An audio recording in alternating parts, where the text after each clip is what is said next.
Some of you already know that I am a child of the 80s. And I think about 1980s crazes and that which gripped my little kid mind a lot. It was very formative for me. I don't think I'm alone. And in the early 1980s, a fever-pitched craze swept American kid culture. The 80s were known for toy crazes. Some of you remember, and I'm sure were parents of these crazes, long lines at Toys R Us and all the things that we used to do. This particular craze was one that really gripped my heart.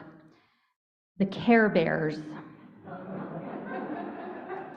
You remember the Care Bears? Yeah. So they started off on greeting cards in 1981. They were these different colored bears, each bearing a symbol on their bellies that represented some aspect of their personality and corresponded to their name, right? Like Wish Bear and Tender-Hearted Bear and Bedtime Bear. And something about those greeting cards gripped the public so deeply that stuffed animals just had to be made.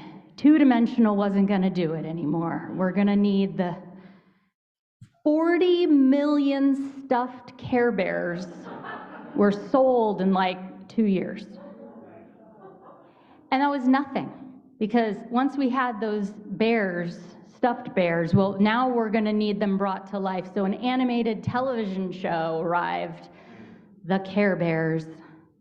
And that is what really put us into a feeding frenzy.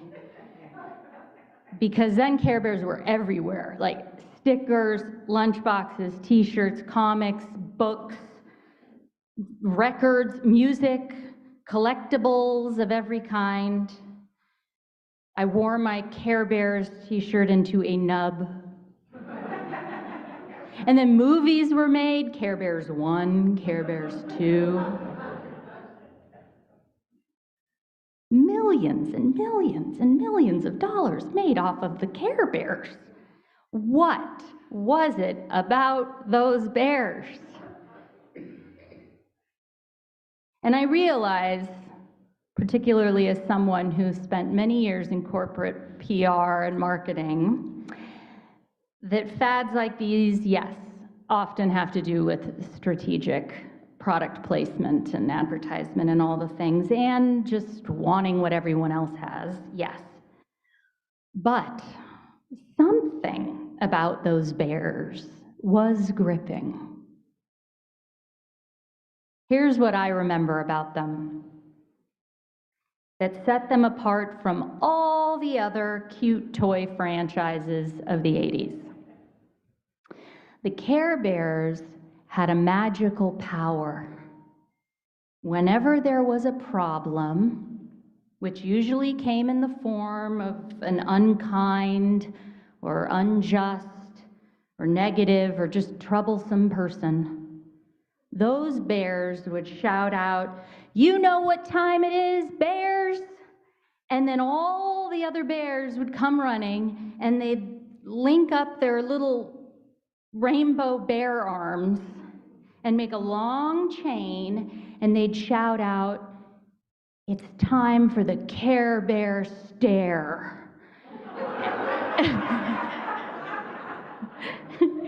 And then they would stare like this, like earnest, their little furrowed brows. They'd stare at that problem person until beams of powerful love light would shoot out of their chests and bellies and just flood the person until the person was just like overtaken and restored to their humane selves. It's like a Care Bear baptism. The Care Bear stare, like that.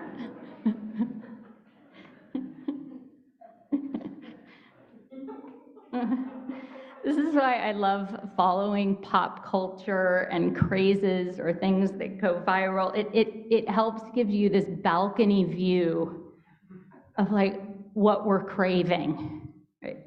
What we need. In this case, we need the Care Bear stare. Yeah. And it doesn't surprise me that there is this deep, collective, often completely unconscious place in us all, no matter what our age, no matter what our cravings, whatever, that we need these stories and messaging that takes fear and cynicism, general cantankerousness, and turns them into hope and kindness and loveliness. And I sense we long for these stories because most of us are seeking antidotes of some kind for the fear and cynicism and general cantankerousness that lives in us all. It just does. Some of you might feel like your sun rises and sets with these feelings of fear and cynicism and cantankerousness. And I have discovered that there is a scientific explanation for why it is our default settings so often buoying us back to the negative, right? The fear and the mistrust and the cynicism and the problematizing. And why it takes so much work and intention and practice. Whole religions are based on this intention and practice.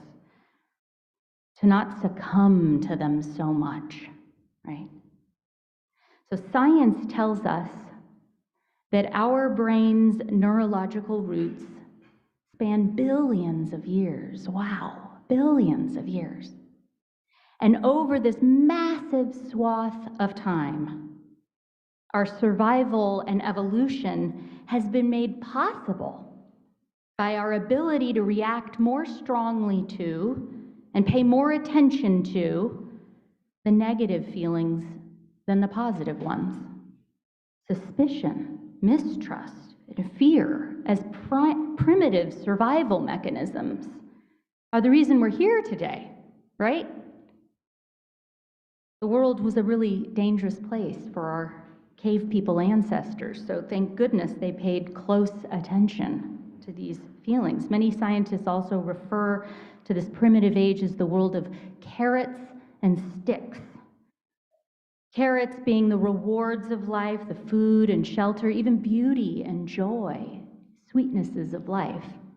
And the sticks were the threats, predators, injury, disease, environmental calamity, right?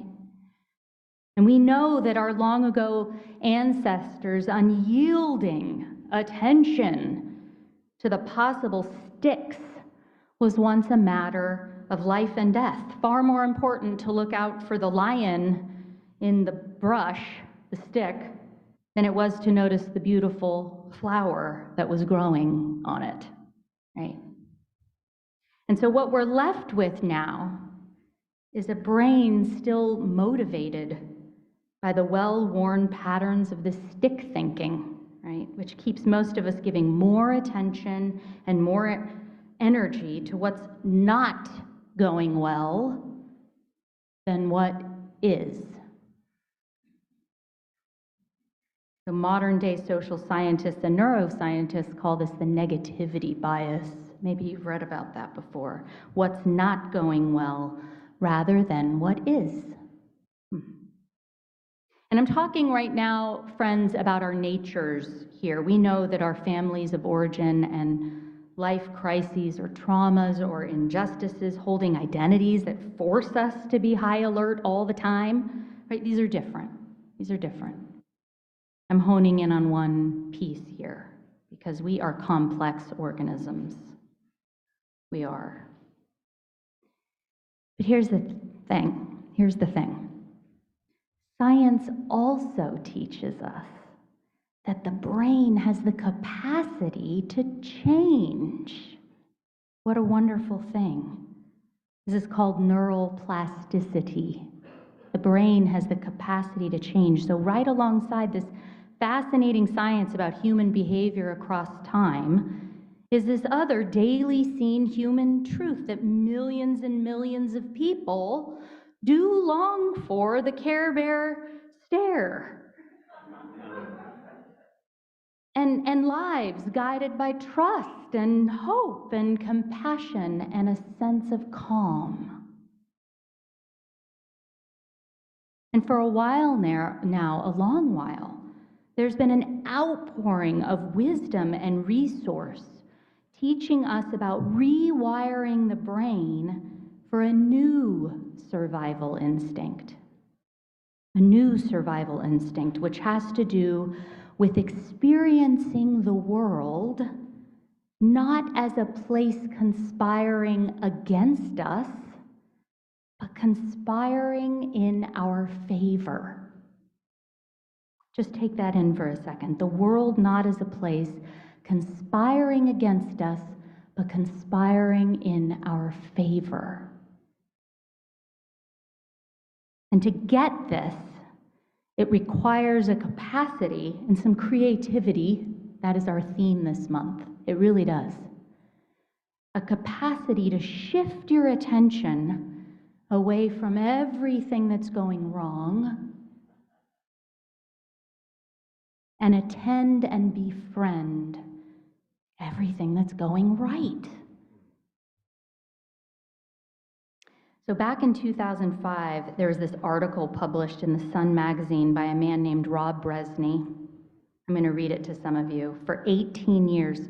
2005 does not seem like 18 years ago. But I did the math a few days ago, and it's 18 years. But I have been carrying this essay around for all 18 of them. That's how much I loved it. But here's how this article opens up. Thousands of things go right for you every day, beginning the moment you wake up. Through some magic you don't fully understand, you're still breathing. And your heart is still beating, even though you've been unconscious for many hours. And the air is a mix of gases that's just right for your body's needs. And then he talks about the sun, which continually detonates nuclear reactions in order to convert its body into light and heat and energy for our personal use. And the floorboards and walls and doors and temperature-controlled homes that we live in, the toilets, wow! Faucets that work on our behalf. Appliances making every inch of our lives so convenient, powered by electricity that comes from where, what plant, who? Whoa! And then he names all the convenient products and medications we rely on that countless scientists somewhere have tested and toiled over. Some have given their whole lives to developing just one of them so that it's safe for us to use or is even keeping us alive. Or our clothes, where he asks, who gathered the materials to make the fabrics they're made of? Who imbued them with colors? How did they do it? Who sewed them for you? The food you eat, how it was harvested, transported, shelved, people you've never met and will never meet, making it all possible. He goes on and on and on. I won't keep going. But then he writes, it's as if there were a benevolent conspiracy of unknown people who are tirelessly creating hundreds of useful things you like and need. You've been awake for 2 hours and 100 things have already gone right for you. If 3 of those 100 things had not gone right, He writes, your toaster was broken. The hot water wasn't hot enough. There was a stain on the pants you wanted to wear. You might feel that the universe was against you. Your luck was bad and nothing's going right. Despite the vast majority of things still working with breathtaking efficiency and consistency, you would be deluded, he says, to imagine that life is primarily an ordeal. Deluded. Remember that negativity bias, that primitive survival mechanism that keeps our energy and attention aimed at what's not going well rather than what is. Hold it in. And then he puts forth in these big capital letters, the experiment. And this is what he talks about. He puts forward this word coined by Grateful Dead lyricist John Perry Barlow in the 70s, pronoia. Pronoia. And Bresney says that pronoia is the opposite and the antidote for paranoia. It's the understanding that the universe is fundamentally friendly. He says that pronoia is a means of training your brain to perceive the universe as a prodigious miracle created for your amusement and illumination and thriving. Pronoia, the opposite of paranoia. And since 2005, all those 18 years ago, I have been working hard at this. It is one of the most transformative, practical, joyful tools I have in my spiritual kit. With people, events, my own failings and fallibilities, disappointments, criticisms, injustices, situations where I feel hurt or worried or paranoid over, defensive. It's not that these don't matter or that I'm working to silence them or snuff them out. Good God, no. It's more that I work to see them as right-sized in this massive, magnificent world and life of blessing. Right-sized. And I have to stand at a different angle to do this. Right? Look at the wholeness of the thing, like our story earlier. That's the practice, and that's the rewiring of the brain. So a question I often like to ask myself, see if you like it for yourselves. When fear or hopelessness or paranoia sets in, is simply, is this the whole truth? Is this the truth? Am I sure?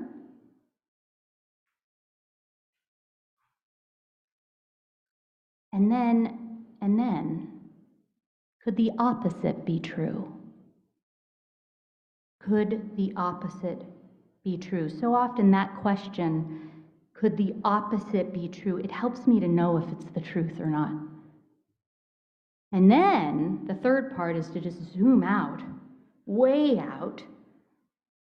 These problems of ours can seem so big. Zoom out and ask, what's going right alongside it? What's going right? How is my life also being showered with blessings, not always curses? I have found that the remarkable thing is when we encounter the world as a benevolent conspiracy that might just be working in our favor, we actually become more compassionate. People who are losing it on the highway, or living their lives out hating people, or just in a constant state of defensive, heightened anxiety, we begin to understand what this is, right? How unsafe the world feels when we are in this state. I know that state. We begin to see each other as human beings just trying to survive, right? But time, I say, to start wondering about a new survival mechanism. For I worry what a constant state of paranoia is doing to us human beings. I worry about that. So faith, prayer, religion, God, the spiritual life, as I see it, it teaches us about the creative and beautiful bounty and blessedness of life and our fellows, and says, eat of it all and then go be it in the world. That's it. That's the message. Eat of it all and then go be it in the world. Go give the Care Bear stare. Go. We get to link up and do it together because we can't do it alone, right? From seed to blossom, from blossom to fruit, like our poet writes. That, my spiritual companions, is what religion at its best is for. It is the antidote, I believe. And I want to bring Donna Markova's words to us again as we close today. She writes, I will not die an unlived life, and I will not live in fear of falling or catching fire. I choose to inhabit my days, to allow my living to open me, to make me less afraid, more accessible, to loosen my heart until it becomes a wing, a torch, a promise. I choose to risk my significance, to live so that which came to me as seed goes to the next as blossom, and that which came to me as blossom goes on as fruit. Beautiful, right? So through some magic we don't fully understand, right now, we are still breathing, and our hearts are still beating. We are alive in a breathing, beating, beautiful galaxy of creative, evolving, amusing, nourishing, illuminating people and places and things. We are. That is a truth. Let this truth be big, not small, a meal to eat, not crumbs, and believe that our lives and very survivals depend upon it, for they do. And so I say to you, may it be so, and amen.